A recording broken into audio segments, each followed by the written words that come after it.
What is going on, Colts Nation? Welcome back to another episode of Bring the Juice. Your guy Cody here, and wanted to continue in our look at the Indianapolis Colts free agents. So wanted to start by talking about one more player that we're going to probably look at that you consider number one tier, although I know he technically falls into the number two mid tier for a lot of people. But for me, I think bringing him back is absolutely critical. That is Colts punter Rigoberto Sanchez. And now, for most of the year, or a good chunk of the beginning of the year, Rigoberto Sanchez wasn't necessarily having the greatest year. He was still coming back from that Achilles injury that he had suffered, in 2022. And so he wasn't fully back. He wasn't fully clearly himself quite yet. And I know for a lot of people, when they looked at Rigoberto Sanchez at certain points this season, they said, oh man, he's just not the same player that he was, in years previous. And so for some people, when they look at Rigoberto Sanchez's name, they're kind of like, I don't really care one way or the other if the Colts would bring him back or not bring him back. For me personally, I do feel like it's something with Rigoberto Sanchez where he definitely started to kind of round back into shape a little bit more at the end of the season. And again, remember, that's a major injury that guy's coming back from, tearing your Achilles when you're a punter in the NFL. I mean, that's like two just major considerations there. So definitely was great to see him, though, really start to get back to his old ways in terms of, the coffin corner punting, getting, knocking other opposing offenses back into their own, 10-yard line or whatever. He started to do that a little bit more, started to get back to the Rigoberto Sanchez that I think we're all used to seeing. And so for me, as he comes up on a free agency period, while I don't think he's necessarily one of the more important guys for the Colts to take, I think there's definitely a few other players you can make strong cases for a lot more than him. When you look at him overall in his career with Indianapolis, he has been an above average to, Pro Bowl type of punter for the majority of his career. And, I know some people say that's just a punter. You could figure it out. But you have a guy that's homegrown in your own building who has just continued to pick up the slack ever since Pat McAfee retired. And I feel like he's done a pretty admirable job, all things considered. He's never going to be the big talker like McAfee was, so he's never probably going to have, those big, well-recognizable brands and stuff like that. He's probably never going to be talked about as one of the best punters in the league, but I think he's quietly been that for the Indianapolis Colts really ever since, 2017.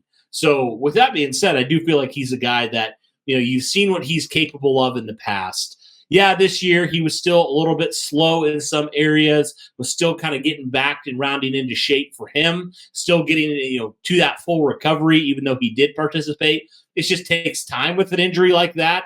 And so for Rigoberto, I kind of look at that and I say, hey, you got a guy that's proven he can do it. He started to show a little bit of what we are used to seeing from him in the end of this last year. So why not bring him back on a one-year deal? Why not bring him back, give him an opportunity? And even if you don't feel 100% confident, bring in competition and let the best punter win. I mean, I'm kind of at that point where I'm like, hey, if you're not fully committed to him, bring him back anyway. And there's a chance that he could continue to get back into the form that we're used to, that Pro Bowl level form for a punter.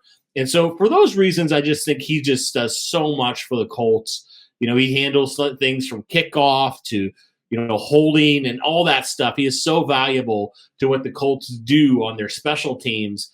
And so I would definitely say for me, it's worth bringing him back, exploring that option of bringing him back for 1 year and seeing where it goes from there.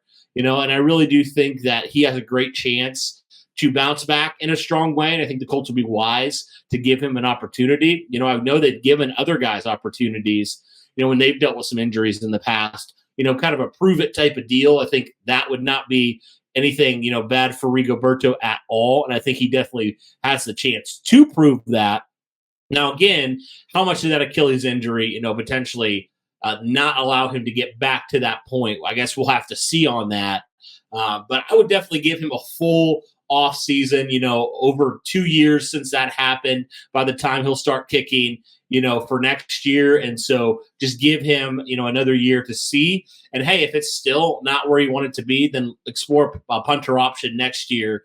I think that would make a whole lot of sense for the Indianapolis Colts. But that's kind of my thoughts, guys, on the Colts potentially bringing back Rigoberto Sanchez, their punter. Not really one that's talked about a lot in a lot of Colts circles, but I definitely think it's worth consideration. I don't think Rigo is going to break the bank at all. And so I think the Colts would be wise to bring back one of their more consistent guys in the last 5 to 6 years. But guys, let me know your thoughts overall on Rigoberto Sanchez. Would you be open to the Indianapolis Colts bringing him back? Or would you like the Colts to explore another option in terms of getting their next punter for the team moving forward? Let me know all those things in the comments below. If you haven't yet, be sure to smash that like button, turn on subscribe, hit that notification bell so that you are in the loop when we drop fresh content just like this. Guys, we may or may not, really depending. There's a couple other guys we could talk about potentially when it comes to free agency. I think the only other guy that I'm like, yes, I really would like to talk about, but we may or may not, is Tyquan Lewis. But other than that, guys, really not a whole lot to talk about with these other guys. A lot of guys that are, C minus type of players. Tyquan Lewis might be the exception to that, but really not a whole lot of other guys, to really talk in depth about. So we're going to probably move on now in the next coming episodes, depending if that Tyquan Lewis one comes out.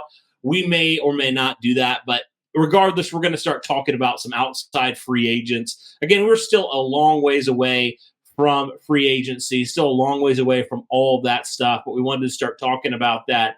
I know we've already had some videos recorded that are kind of in the pipeline, so starting wanting to get some of those out to you guys. We got some special guests on for a few of those, so be sure to be on the lookout for that, guys. But that'll do it for this one. Thank you so much for tuning in, and as always, guys, go Colts.